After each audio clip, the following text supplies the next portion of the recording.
kita judulnya kali ini investasi currency apa kan? Nah, oke. Mungkin kan udah pada denger ya apa itu. Cuma teman-teman di sini yang belum paham sebenarnya currency itu menjamin untuk melakukan investasi. Atau mungkin mungkin sebenarnya yang paling di kita tanyakan mungkin pertama-tama ya Pak Halim banget lagi dibicarakan semua, yaitu Nggak, sorry, bisa diulang tadi agak terputus. Apa tadi putus. pertanyaannya? Agak terputus ya?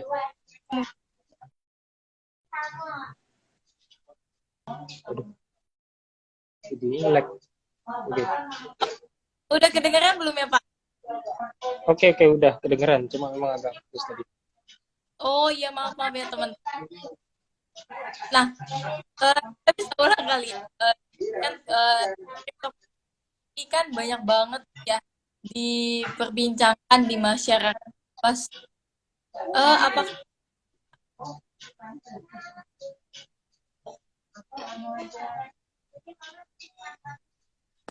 halo? Ya, halo. Apa tadi apakah cryptocurrency terus?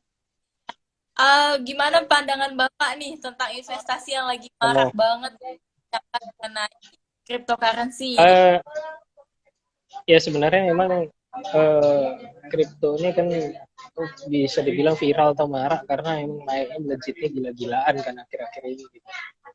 Tapi memang bisa dibilang kripto atau mungkin khususnya Bitcoin ya, karena pelopornya kan Bitcoin, ini memang bisa dibilang selalu punya cerita.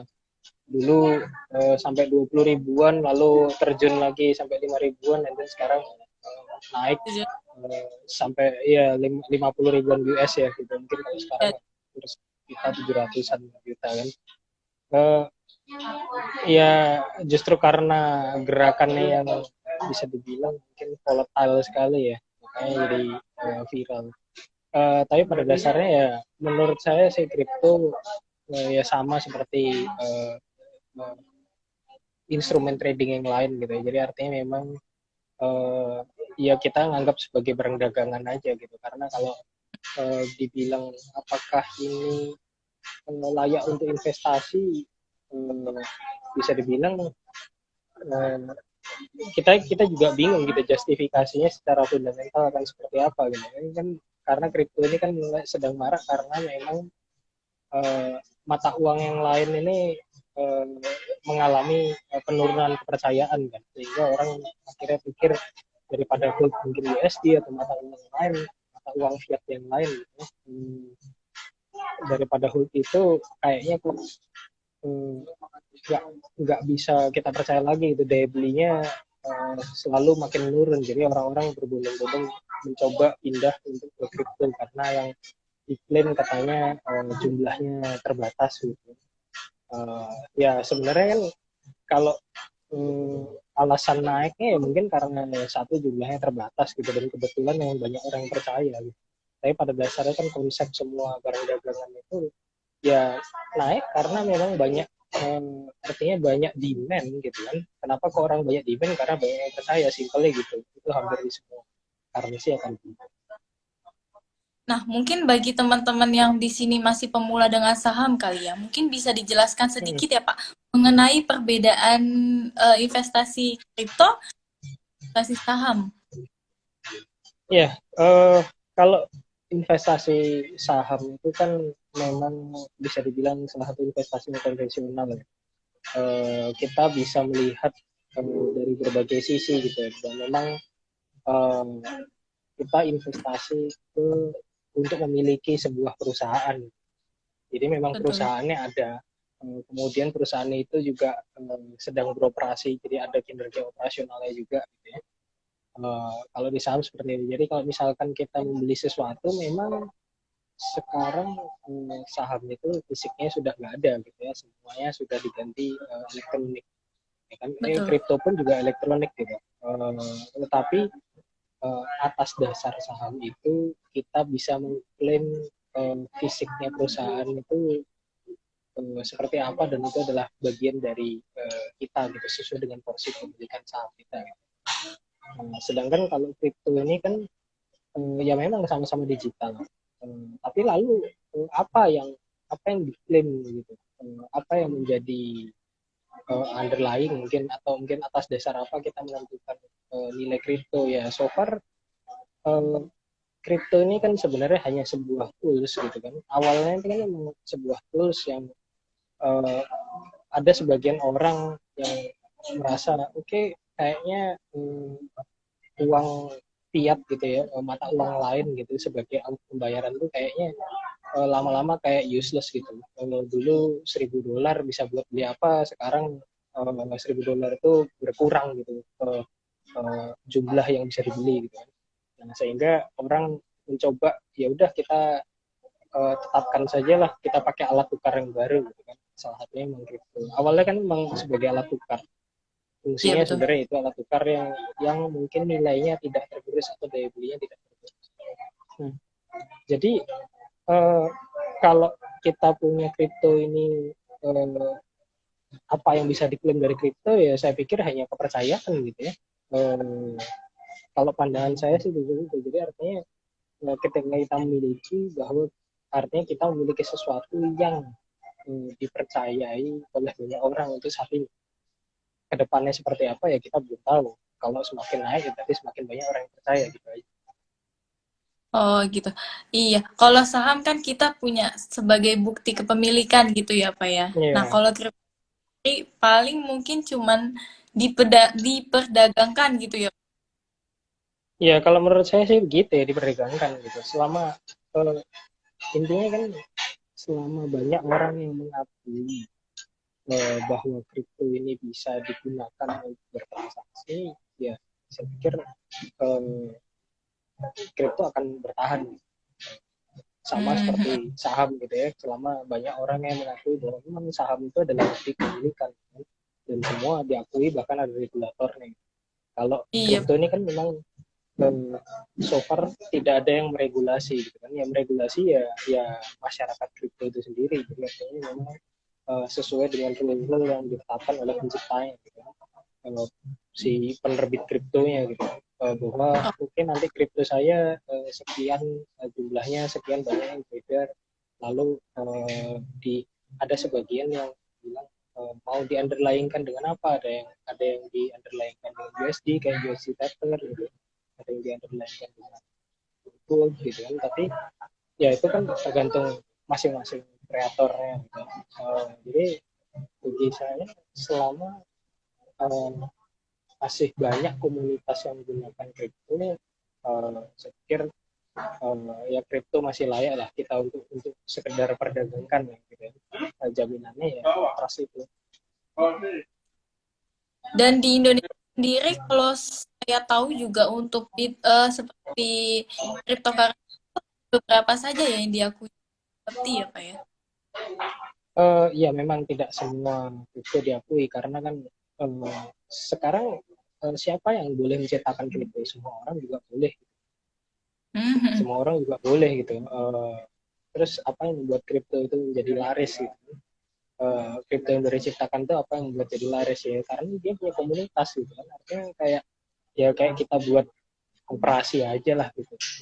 Misalkan di koperasi itu ya kita kesepakatan, oh kita nanti nggak usah pakai rupiah ya, kita pakai apa gitu. Misalkan kayak kasus yang baru-baru aja di pasar yang di Depok pakai dinar dirham, ya selama semuanya sepakat ya fine fine aja kan gitu. Itu karena kripto itu sebenarnya kan alat tukar gitu loh, yang memang sekarang dipercaya oleh banyak orang bahwa alat tukar ini lebih bagus daripada mata uang fiat lainnya, sehingga makanya harganya naik gitu kan. Mhm.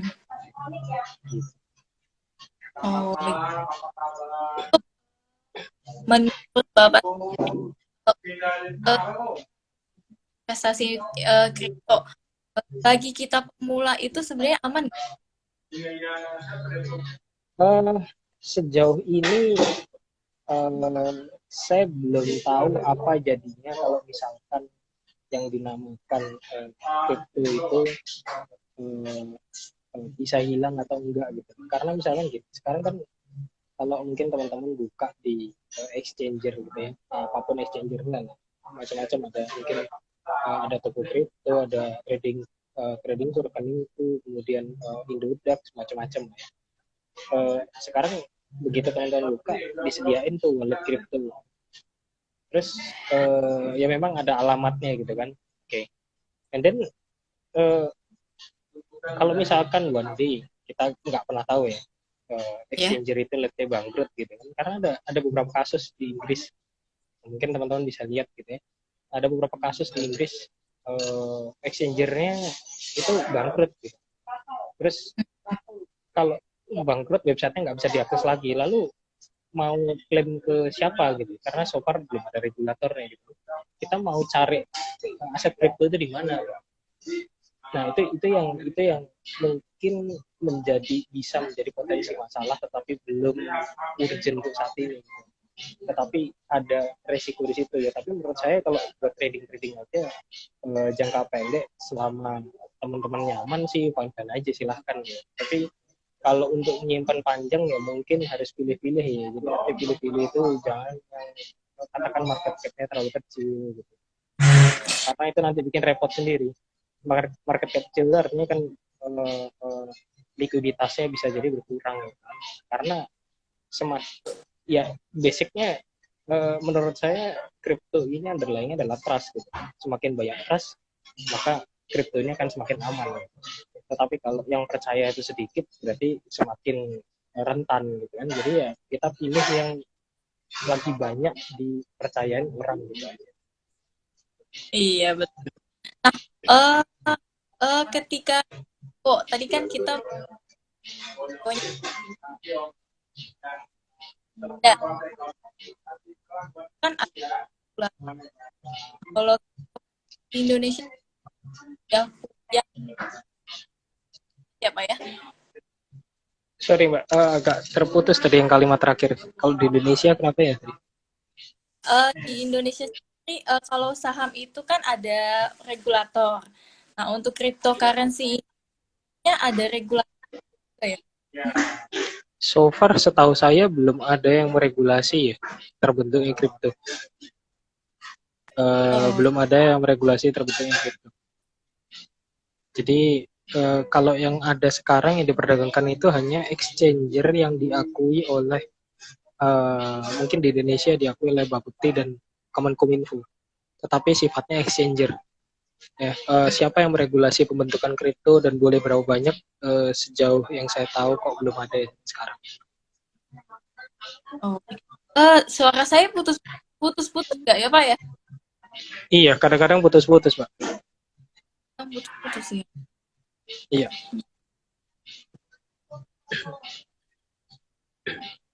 Nah, mungkin kita lanjut ke pertanyaan selanjutnya ya Pak. Ya, kan? Gimana? Kedengaran Pak suara saya? Iya, kedengeran. Iya, kedengeran. Oke, untuk pertanyaan selanjutnya ya, apa saja yang perlu kita perhatikan ketika kita ingin berinvestasi nih ya Pak? Baik itu Ya, investasi saham, kripto. sebenarnya tergantung mungkin tujuan investasinya gitu ya. Apakah ini memang jangka panjang, lalu panjangnya juga seberapa panjang gitu, atau hanya sekedar untuk trading gitu ya. Jadi artinya memang mengambil capital gain dalam waktu singkat.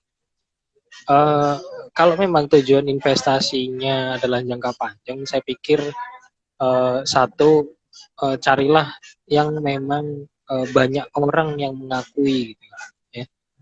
Entah itu di kripto, entah itu di saham gitu ya. Yang jelas kalau untuk saat ini kan karena kripto ini barang baru, bisa dibilang tidak semua manusia di bumi ini mengakui kripto itu adalah instrumen investasi, dan tidak semua mau menggunakan kripto sebagai alat tukar pembayaran gitu, karena ini barang baru gitu. Tapi kalau saham itu kan sudah beratus-ratus tahun lalu yang lama, dari dulu memang sama-sama orang mengakui bahwa saham itu adalah instrumen investasi, sebagai surat kepemilikan yang memang diakui bersama gitu, dan regulatornya.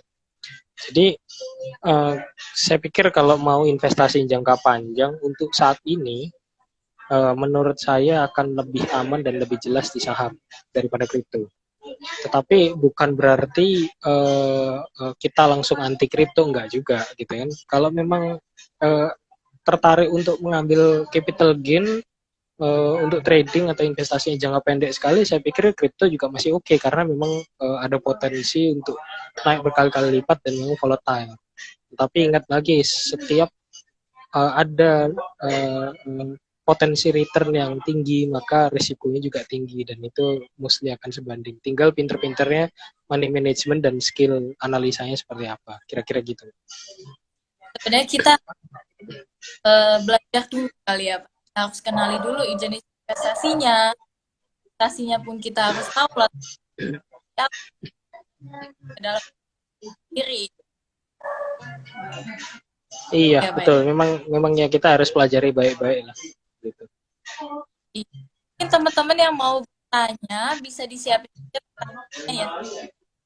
Jadi kita akan jawab habis ini.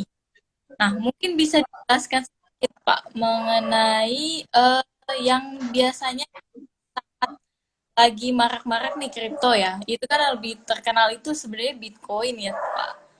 Ya, karena Sebenarnya pelopor ya. iya benar. Itu aja di tahun 2017 kecil sekarang udah sampai 50.000 US dollar. Mungkin lanjut ke pertanyaan selanjutnya. Sebenarnya resiko yang paling banget kita hadapi kalau itu tuh apa ya? Resiko yang Resiko. paling Ya, karena bisa saya bilang ini adalah barang baru ya. Mungkin saya juga nggak tahu persis mana yang resiko paling besar sebenarnya, tetapi memang ada beberapa potensi resiko ya. Salah satunya memang satu yang kayak tadi ada kasus yang dimana exchangernya bangkrut gitu, websitenya tidak bisa diakses. Lalu bagaimana dengan wallet atau kripto yang kita simpan di exchanger tadi gitu kan? Karena kan ya kalau kita tahu di saham ada RDN gitu kan. Nah, kalau kripto ini apa ada RDN gitu? Apa RDN itu bisa ditransfer ke exchanger yang berbeda gitu kan? Kalau misalkan let's say salah satu exchanger bermasalah gitu, apakah kita masih bisa mengakses exchanger itu terus dipindahin barangnya ke exchanger lain? Nah, itu uh, kok sampai sekarang kalau misalkan exchangernya udah bermasalah, saya belum tahu tuh ada yang bisa menemukan solusinya atau enggak gitu. So far kan exchanger masih sama-sama hidup, kita masih bisa pindahin barang gitu kan. oke. Tapi kalau exchangernya salah satu udah bermasalah, nah ini yang kita belum tahu. Karena memang so far kan belum ada regulasinya. Ini masih kesepakatannya seperti apa gitu kan. Satu sistem itu kan akan berjalan kalau disepakati oleh mayoritas orang. Ya Betul ini betul. kebetulan semuanya sepakat bahwa kripto itu adalah pembayaran yang lebih baik daripada USD, makanya naik gitu. Kan gitu. Ya sebenarnya semua sistem basicnya adalah trust. Gitu kan, semakin banyak masyarakat yang percaya, maka sistem itu akan semakin bisa berjalan lebih panjang. Itu. Nah, Oh, eh, satu ya mungkin ya satu itu dari sisi exchanger. Kedua dari sisi volatilitas risiko yang udah jelas kelihatan berlipat-lipat, bahkan bisa dari 5.000 ke 50.000 10 kali lipat gitu kan. Uh, ya di saham juga bisa seperti itu gitu kan. Hanya mungkin kripto sepertinya lebih lebih apa namanya global gitu ya pasarnya karena ini seluruh dunia gitu kan.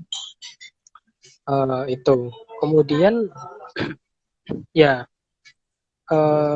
resiko lainnya mungkin so far masalah akses ya. Kalau akses, tapi saya pikir semua orang bisa ngehack gitu kalau cuma digital. Tapi kalau saham itu kan ada badan regulator tertentu yang kayak misalkan KC gitu kan yang mencatat data kita, gitu kan betul. ada backupnya. Jadi kalaupun sampai server sekuritas atau apapun dihack juga ada backupnya gitu di KC. Tetapi kalau kripto ini ya backupnya memang peers to peers gitu kan, artinya backupnya ada di komputernya orang lain yang pengguna kripto juga gitu. uh, memang secara teori untuk ngehack kripto itu effortnya luar biasa karena dia harus ngehack komputer semua orang, bisa dibilang gitu. Ya, tetapi Oke. ya sampai sekarang so far kita ngelihat mungkin resiko itu kecil, tetapi kita nggak pernah tahu kemajuan teknologi one day ada yang luar biasa. Kita juga sebenarnya masih agak abu-abu gitu.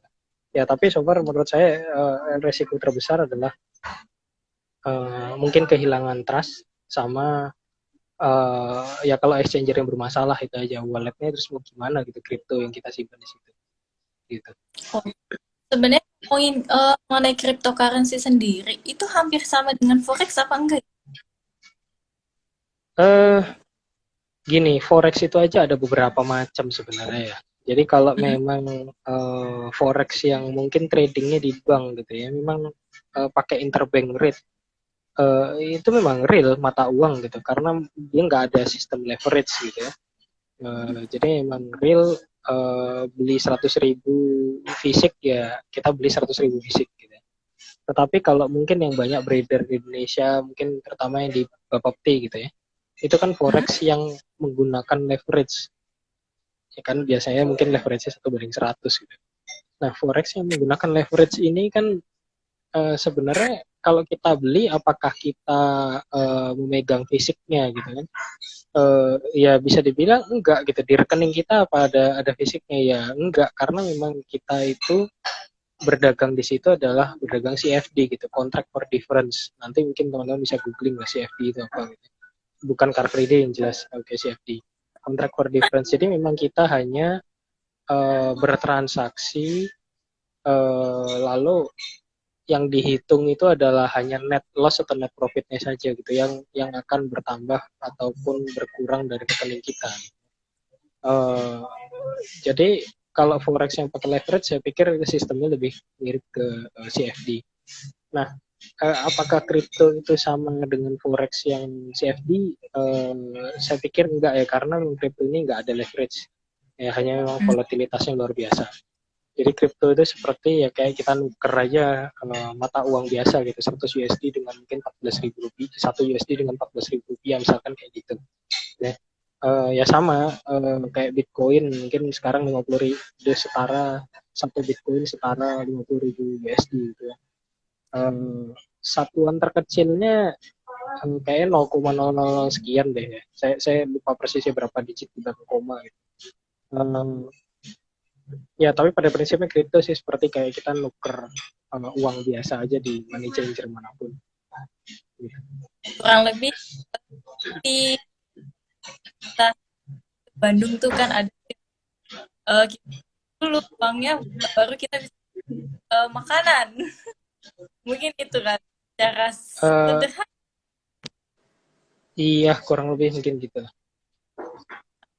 Mungkin teman-teman ada yang mau bertanya. Mungkin ini saya akan bacakan pertanyaan ya Pak ya. Kita sekarang berpindah ke pertanyaan teman-teman aja nih ya Pak. Iya, kayaknya banyak itu tadi pertanyaan. Ya, ya dari Bapak Darik Amades nih. Apa saja jenis kripto yang diakui dan aman?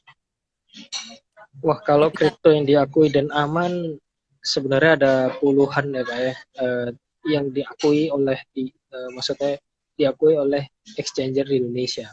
Tapi pada prinsipnya gini, Bapepti mengakui beberapa exchanger resmi di Indonesia. Ya karena ini di regulasinya kalau di Indonesia exchanger itu oleh Bapepti. Nah, exchanger tadi dagangnya apa aja, nah itu bisa dilihat. Nah, itulah listnya yang diakui di Indonesia gitu ya. Mungkin kalau teman-teman googling, bisa googling istilahnya cryptocurrency exchanger yang diakui di Indonesia. Udah keywordnya itu aja nanti muncul. Mungkin kayaknya ada 10 atau 13 gitu, saya lupa persisnya gitu. Ya mungkin beberapa ada yang terkenal lah gitu. Ya kalau bisa sih mungkin pilih exchanger yang networknya luas, jadi memang membernya banyak. Jadi kalau membernya banyak itu kan kemungkinan untuk bermasalah tuh saya pikir kemungkinannya kecil ya, karena dia aja bisa hidup dari fee transaksi member-membernya gitu. Tapi kalau yang exchanger yang kecil-kecil ini kan ya bukan saya bilang pasti bangkrut enggak juga, bukan pasti, tapi maksudnya resiko untuk survive, untuk istilahnya lebih sulit untuk survive mungkin dibanding dengan yang membernya sudah banyak gitu aja. Mungkin kita ke pertanyaan selanjutnya ya Pak ya. Hmm. Bagaimana dari Bapak Yan Titik Cahyadi, bagaimana cara investasi di kripto? Sorry, bagaimana Saya cara nih apa Pak, tadi? cara kita Melihat melihat trust. ya kepercayaan Oke. di kripto. Simpelnya bisa pakai market cap ya. Simpelnya bisa pakai market cap. Jadi semakin besar market cap artinya semakin banyak orang yang trust ke kripto itu, karena kalau market capnya besar itu kan bisa dibilang gini, kenapa kok kripto bisa market capnya segitu gitu, padahal kalau kalau saya baru ngeluncurin nih, apa sih harganya alamat digital tuh berapa sih gitu. Kita tuh cuma dikasih teks loh di yang ada tertera di layar komputer gitu. Kalau kita nggak ada power untuk nyalain ya nggak bisa ngelihat kripto itu gitu. Kalau nggak ada koneksi internet juga kita nggak bisa gitu akses kripto itu gitu. Jadi memang harganya ya mungkin kalau bisa dibilang harga awalnya adalah harga power untuk nyalain komputer, nyalain server, sama ya untuk istilahnya biar jaringan internet itu tetap hidup gitu. Kasarannya mungkin begitu. Nah, lalu kok bisa harganya naik? Yaitu karena ada orang yang ingin menukar uang fiatnya. Jadi uang fiat itu kan ya uang mata uang apapun yang sekarang diakui oleh masing-masing negara gitu ya. Entah itu USD, rupiah, euro dan sebagainya lah. Mata uang fiat apapun ditukar dengan kripto tersebut. Jadi artinya bisa saya bilang secara istilahnya kripto ini saya pompa dengan berapa besar mata uang yang bersedia saya tukarkan. Itu kan hampir seluruh dunia masuk ke situ kira-kira gitu. Nah, intinya kalau makin banyak yang dimasukin ya satu makin liquid dan makin banyak orang yang trust gitu aja. Jadi ngelihat Oh, trustnya ya dari market cap aja. Nah, gitu. berarti kita kalau Uh, melihat capnya ya di Pak ya. exchanger biasanya ada nunjukin kok market capnya berapa gitu. Gitu. Oh, oke. Terima kasih. Kita ke pertanyaan selanjutnya ya Pak ya. Ini Hmm. sedikit menarik nih. Dari Ibu Regi Hidayatullah 99. Bagaimana pandangan kalian tentang Tesla yang mendorong Bitcoin? Ya, simpelnya sih Tesla percaya Bitcoin ini bakal berfungsi suatu saat atau paling tidak stabil dalam jangka panjang, gitu ya.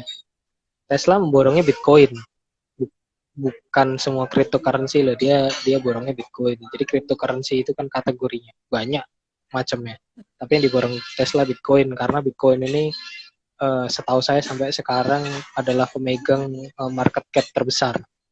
Karena kebetulan juga pelopor. Ya intinya si Tesla trust sama Bitcoin ini, dan memang kalau kita kenal karakter Tesla atau Elon Musk ini kan orangnya visioner gitu ya, mungkin dia bayangannya hidup 100 tahun tapi dibayangin 1000 tahun ke depan kira-kira gitu ya. Mungkin bagi dia di bayangan dia kripto itu uh, akan bisa digunakan di seluruh dunia nanti, atau kalaupun katakan uh, mimpinya belum tercapai, dia mungkin yang akan membuat kripto itu bisa digunakan di seluruh dunia, mungkin gitu. Oke. Ini ada pertanyaan lagi nih Pak. Berarti dari Bapak dari Deus, berarti kripto bisa delisting. Bagaimana cara keamanan investasi? Kripto bisa delisting atau enggak ya, sebenarnya mungkin bukan delisting ya, tetapi yang nggak dipeduliin orang aja gitu. Nggak dipeduliin orang artinya memang dia nggak cukup banyak orang yang percaya ke kripto ini, bahwa kripto ini bisa digunakan untuk alat pembayaran, gitu aja sih sebenarnya. Kalau dibilang delisting nggak juga, karena memang nggak ada regulatornya, kecuali pembuat kriptonya yang mungkin mendelisting sendiri, mungkin begitu. Kalau itu pun kalau bisa, tapi kok kalau saya lihat sistemnya peer to kan penyimpanannya peer to peer ya, jadi peer to peer, jadi saya pikir sepertinya mungkin nggak delisting, tapi ya udah kayak dicuekin orang gitu aja. Ada pertanyaan nih Pak, di Bapak Andaya. Pak Halim tolong underlying set tuh. Menurut saya underlying crypto itu ya trust, Pak. Selama banyak orang yang trust, berarti underlyingnya semakin valid gitu aja. Karena ini hanya alat alat tukar, tapi dalam bentuk digital. Setiap kripto itu underlyingnya beda-beda. Ada yang kayak USD Tether tuh dia mengklaim underlyingnya adalah setara dengan $1 gitu ya. Ada lagi yang lain saya lupa namanya, katanya mengklaim setara dengan berapa gram emas gitu. Uh, tetapi ada juga yang sebenarnya definisi underlyingnya itu adalah dia harganya mengikuti harga komoditi tertentu yang diperdagangkan di dunia gitu. Tetapi bukan berarti dijamin dengan emas. Jadi kalau beli itu terus tuker ke toko mana kita dapat emas, enggak gitu juga. Jadi underlying itu bagi sebagian pencipta kripto itu hanya dia bilang ini didasarkan pada pergerakan harga apa gitu. Tetapi bukan berarti dijaminkan lalu kalau kita punya itu adalah kita bisa nuker ngambil barang jaminannya sih enggak. Oke, itu jawabannya ya Bapak. Dan tadi Alda, kalau aman apa Pak? Sorry tadi apa kripto yang aman tadi? Kalau saat kripto yang apa? Jadi sekarang cryptocurrency yang aman apa gitu ya? Jenis kriptonya berarti namanya oke. Yang paling aman yang market cap-nya besar. Sampai sekarang sih market cap terbesar itu dipegang Bitcoin. Jadi saya bisa bilang so far dari seluruh kripto menurut saya yang paling aman adalah Bitcoin untuk saat ini, yang paling aman. Ada nggak selain Bitcoin? Ada. Bapak bisa googling nanti top 10 market cap cryptocurrency. Nah ya bisa dibilang lah top 10 itu udah oke deh kira-kira gitu. Paling tidak untuk trading. Oke, ada pertanyaan nih Pak dari Bapak Dento Budijaya Putra. Pak, bagaimana Bitcoin? Sorry, bagaimana? Bitcoin. Mining. Wah, kalau mining itu setahu saya sistemnya intinya dia harus punya satu algoritma di komputer yang bisa memecahkan kripto. Kripto itu kan sandi sebenarnya. Yang bisa memecahkan sandi dan mengikuti rulesnya kripto gitu. Dulu-dulu awal-awal katanya mining itu masih bisa dilakukan. Tapi kalau untuk saat ini katanya sudah terlalu sulit untuk melakukan mining. Kenapa? Karena kapasitas komputer yang ada di dunia sekarang itu bisa dibilang masih belum cukup untuk memecahkan algoritma sandi yang ada di kripto untuk saat ini. Itu yang saya tahu. Jadi kalau gimana cara mainnya saya detailnya nggak begitu tahu, tapi yang jelas itu harus pakai komputer karena ada coding yang harus dipecahkan. Kira-kira gitu, Mas Dindu. Oke, pertanyaan lagi nih Pak. Lumayan yang juga ya sekarang. Ada pertanyaan dari Bapak Rama Saputra. Pak, apakah kripto ada market makernya juga? Ya, mungkin kalau dibilang market maker itu adalah penyandang dana terbesar untuk membeli kripto. Saya pikir itu sih. Itu kita bisa bilang sebagai market maker. Karena dia yang bisa dibilang prinsipnya market maker itu kan kalau kita cukup punya banyak barang dan banyak uang untuk mengendalikan gerakan pasar, bisa dibilang market maker.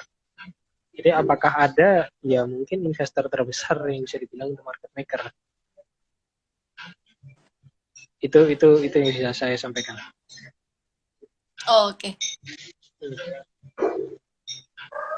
Oh, ini menyambut pertanyaan yang tadi. dari Bapak Ian Cahyadi. Tadi kan bilang trust apa dasarnya? Bagaimana cara berapa banyak orang yang membeli Doge, Cat, Egg, dan lain-lain? Kita nggak tahu sih Pak ya, kalau jumlah orangnya gitu. Yang kita tahu itu adalah market cap. Market cap itu adalah jumlah uang yang kita percayakan untuk kita tukarkan dengan si kripto, ya kan? Iya betul. Ya ibaratnya gini deh. Kira-kira kalau saya bilang gini, eh, saya mau mobil Avanza itu sebagai alat tukar gitu ya. Eh, Sekarang Bapak mau mau memiliki alat tukar tadi itu dengan uang berapa? Percayanya alat tukar ini dihargai berapa ya? Kalau ada yang percaya, oke ini alat tukar akan sangat berfungsi, fungsinya banyak sekali dan ini akan berharga sekali di masa depan. Saya bersedia nuker 1 miliar, walaupun ongkos produksi alat tukarnya mungkin cuma 200 juta gitu ya misalkan. Tapi ada yang berani 1 miliar, ya artinya kan kepercayaannya senilai 1 miliar. Jadi menurut saya semakin besar market cap, yaitu adalah nilai kepercayaan tadi. Jadi kita mungkin bukan melihat dari jumlah orang, tapi melihat dari jumlah dana yang kita berani tukarkan untuk kripto. Kalau Bapak nggak percaya dengan kripto, pasti tradingnya juga kecil. Tapi kalau percaya, pasti tradingnya juga besar. Simpelnya kan gitu. Jadi seberapa besar kepercayaan diukur dengan seberapa banyak duit yang orang-orang bersedia tukarkan untuk sebuah kripto. Gitu. Kira-kira gitu ngukur trust. Oke, kita ada pertanyaan lagi.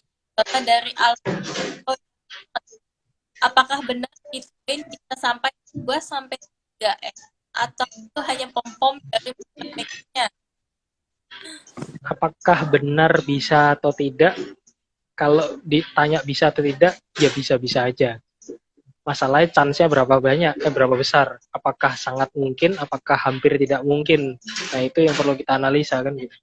Ya kalau ngelihat sekarang harga 700 juta ke 2M itu 3 kali lipat gitu. Ya mungkin aja secara secara mungkin technical analysis ataupun Elliott Wave itu mungkin, tetapi butuh periode yang sangat panjang gitu ya. Apakah saya bisa salah? Bisa aja. Kita tidak pernah tahu future-nya seperti apa, tapi kalau bicara mungkin ya mungkin, kemungkinannya untuk sekarang saya pikir uh, ya mungkin di atas 50%, tetapi saya nggak tahu mau berapa tahun untuk mencapai kayak gitu. Itu jawaban dari saya. Oke, mungkin itu ya Bapak Alfonso atas jawaban dari Bapak. Ini kita Pak dari ESX Trader 2006. Bitcoin bisa kita short seperti forex nggak Pak? Eh Beda ya, karena ini kan kita kayak tukar menukar dengan exchanger biasa gitu. Ibaratnya gini, Bapak datang ke exchanger, money changer biasa lah, yang kios-kios money changer gitu ya, atau ke bank. Saya mau nge-short gitu kan, mereka nggak bisa. Yang ada adalah kamu bawa apa, ditukerin sama apa. Udah gitu. Jadi karena kita bukan tradingnya, bukan CFD ya, bukan bukan contract for difference, jadi kita nggak bisa nge-short. Nge-short itu kan seakan-akan kayak gini, misalkan kita mau nge-short Bitcoin, tapi kita nggak punya barang Bitcoinnya. Itu kan seakan-akan kita pinjem ke orang lain gitu ya. Aku pinjem Bitcoinmu deh gitu kan. Terus nanti udah pinjem nih dari siapa lah gitu ya. Kemudian buka jual gitu kan, buka jual tuker dengan mungkin rupiah atau dolar gitu ya. Nanti one day ternyata harganya beneran turun, Bapak beli lagi gitu kan, beli lagi terus Bitcoin yang tadi punya kenalan Bapak itu dikembalikin. Nah, mungkin cara nge-shortnya seperti itu. Tetapi kalau Forex itu kan, Forex yang CFD itu kan, tahu-tahu kita bisa klik sell gitu. Itu otomatis langsung short. Ya iya, orang dipinjemin sama si brokernya. Kalau enggak, leverage-nya dapat dari mana? Leverage itu aja kan udah dipinjemin sebenarnya. Kira-kira gitu, Pak. Jadi sebenarnya skema nge-short itu kan minjem barang orang lain, kita jual dulu, lalu nanti buyback terus balikin barangnya gitu. Nah kalau sekarang Betul. Bapak nggak punya barang yang dipinjem, ya berarti nggak bisa nge-short. Nah, simpelnya gitu. Oke.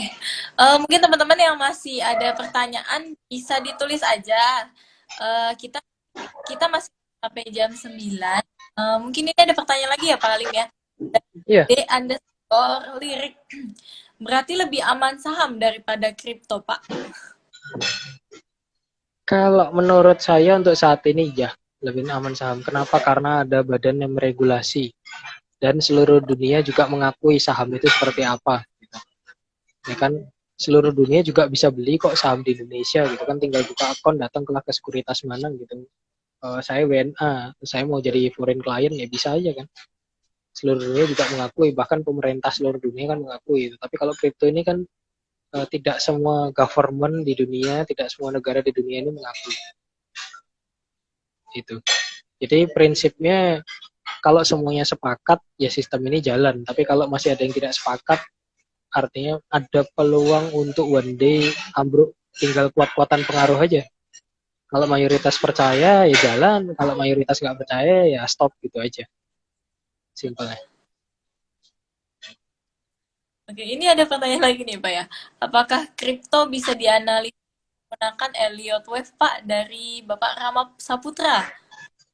Bisa, jawabannya bisa. Kenapa kok bisa? Karena Elliott itu adalah basicnya adalah mass psychology, psikologi Oke. massa. Jadi artinya Elliott akan bekerja dengan sangat baik kalau banyak massa yang terlibat. Berhubung ini masanya adalah penduduk dunia global dan segitu banyaknya uang yang mereka relakan untuk ditukar dengan Bitcoin. Jadi saya pikir uh, itu akan bekerja dengan baik di Bitcoin karena ada masa yang diwakili.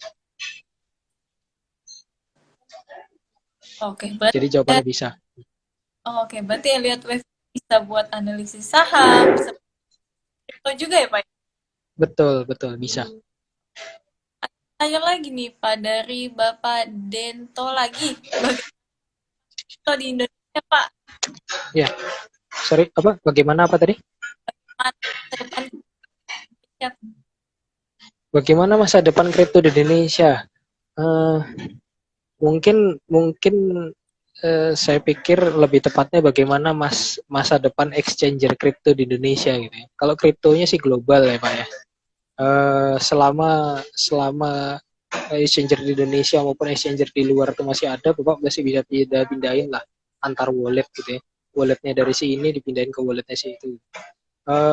Jadi so far karena Bapepti sebagai regulator resmi di Indonesia dan Kemenkominfo itu mengakui beberapa exchanger. Jadi selama tradingnya menggunakan exchanger yang diakui, saya pikir ya paling tidak 10 tahun ke depan masih aman lah. Oh, 10 tahun ke depan ya. Ya. Ya Nah, lebih dari ada itu kita nggak tahu regulasi itu bisa berubah dengan cepat. iya. Ini Hmm. ada pertanyaan, Pak, dari Bapak Dreaming Project. Jadi lebih apa saham, forex atau kripto, Pak? Kategori aman itu seperti apa ya? Apa aman itu artinya harga nggak bergerak gitu, itu dibilang aman gitu kan? Kalau harga bergerak turun itu dibilang nggak aman, harga bergerak naik itu aman gitu. Ya kalau saya bilang mungkin secara umum ya. Uh, Aman itu mungkin tingkat resiko paling kecil. Ya kalau saya bilang tingkat resiko paling kecil kalau antara kripto, forex dan saham, saya pikir di saham gitu ya. Tingkat keamanan, tingkat resiko yang paling kecil. Jadi bisa dibilang mungkin paling aman tetapi tidak bebas resiko. Ya, tetap ada resiko. Kenapa saya bilang paling aman? Satu, seluruh dunia mengakui kok saham itu dan seluruh government juga mengakui saham yang ada di bursa negara lain kan. Jadi bisa dibilang seluruh penduduk dunia mengakui saham kecuali yang belum belajar saham. Kemudian kemudian para negara juga mengakui. Jadi saya pikir no problem lah soal itu. Kemudian juga secara volatilitas untuk saat ini saya lihat kripto masih volatilitasnya jauh lebih tinggi daripada saham. Jadi sebentar. Oke, Pak. Oke. Ikhlas. Ya, jadi saham Kalau kalau dari lihat dari sisi volatilitas, eh, volatilitas volatilitas kripto masih jauh lebih tinggi, jadi artinya resikonya lebih tinggi. Gitu. Kemudian kalau dari forex, sebenarnya kalau dari sisi volatilitas harga, forex yang CFD ya saya bilang ya, forex yang sistemnya CFD itu volatilitasnya sebenarnya rendah, hanya yang membuat lebih berisiko adalah leverage. Jadi artinya mungkin volatilitasnya cuma 0,1% sehari, tetapi masalahnya dengan leverage 1 banding 100 itu artinya setara, kalau gerak 0,1% maka geraknya 100 kali lipat, jadi 110%. Entah itu naik ya 10%, kalau turun juga 10%, kira-kira gitu.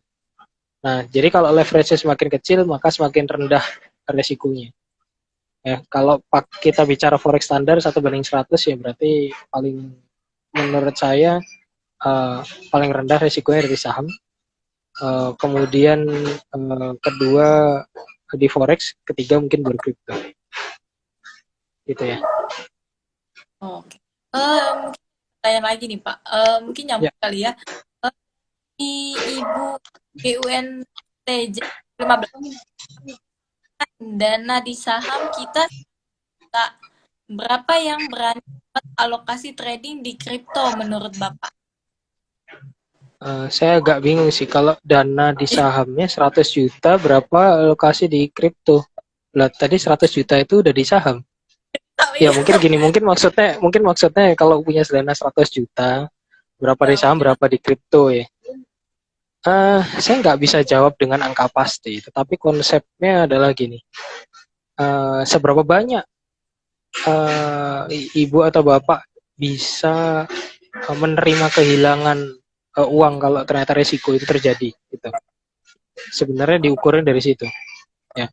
Kalau memang nggak mau kehilangan semuanya, ya saya pikir harus ada yang di saham. Seberapa banyak, saya nggak bisa bilang seberapa banyak ya, tapi mungkin bisa dijadikan contoh gini. Bisa saya bilang mungkin kalau pilihannya hanya saham dan kripto, saya pikir 80% di saham, 20% di kripto itu udah cukup gitu ya. Karena mungkin kalau saham naiknya 10%, kripto mungkin bisa naiknya 2-3 kali lipat lebih cepat gitu. Tapi ada resiko yang, ya itulah resiko yang tiba-tiba kita nggak tahu, terus lalu kriptonya udah nggak diakui siapapun. Nah itu resiko yang ada kemungkinan terjadi, tapi so far saya lihat mungkin untuk saat ini kecil. Atau mungkin yang kedua resiko volatilitas, karena bisa 2-3 kali lipat naik berarti bisa 2-3 kali lipat turun. Kalau terima atau misalkan mampu menerima resiko itu ya digedein di kripto nggak apa-apa, tapi kalau nggak mampu lebih baik di saham. Oh, sebaiknya lebih kenal kalian dulu ya teman-teman ya. Iya Ini ada betul. saat ini kripto yang prospek selain Bitcoin, Pak. Aduh, kripto yang prospek banyak sebenarnya ya. Saya bilang sih, kalau saya pribadi sih saya lebih mendahulukan kripto yang market cap-nya cukup besar. Itu satu, karena saya nggak mau ceritanya, saya udah capek-capek trading nih, tiba-tiba apa, si kriptonya nggak liquid atau tiba-tiba nggak diakui, itu malas banget gitu kan. Tiba-tiba kepercayaan orang tuh hilang gitu. Padahal kripto ini kan dasarnya kepercayaan. Jadi satu, pertama, saya akan pilih kalaupun trading juga di kripto yang market cap-nya besar. Uh, Terus selain Bitcoin apa, banyak, ada Litecoin, ada Ethereum, ada Doge dan sebagainya, listnya bisa teman-teman googling. Bisa dilihat dari top 10 atau top 20 crypto market cap gitu, nanti ketemu keluar listnya apa aja, karena kripto itu puluhan, jadi saya juga nggak begitu hafal apa aja kriptonya. Iya. Ada. Oke, banyak kata Bapak Rama Saputra. Tolong diinfo bagaimana cara join Elliott Wave. Join ke Elliott Wave atau join Bitrate nih maksudnya nih Bapak Rama. Kalau teman Itu yang mau mungkin bisa chat aja di DM IG kita, nanti admin kita akan balas ya teman-teman ya. Ini ada tanya lagi nih ya Pak dari Bapak Irza Mardani. Besok apa Pak yang bagus? sore besok apa tadi, saham Saham apa Pak? besok, saham apa yang bagus? ini agak susah jawabannya. Sebenarnya jawabannya ada di grup trading journal kita. Di situ Eh, kita tiap hari publish saham-saham yang bagus itu apa. Nah, kalau kalau mungkin boleh saya ngomong satu, menurut saya besok belum ada yang bagus. Mungkin minggu depan baru ada yang bagus. untuk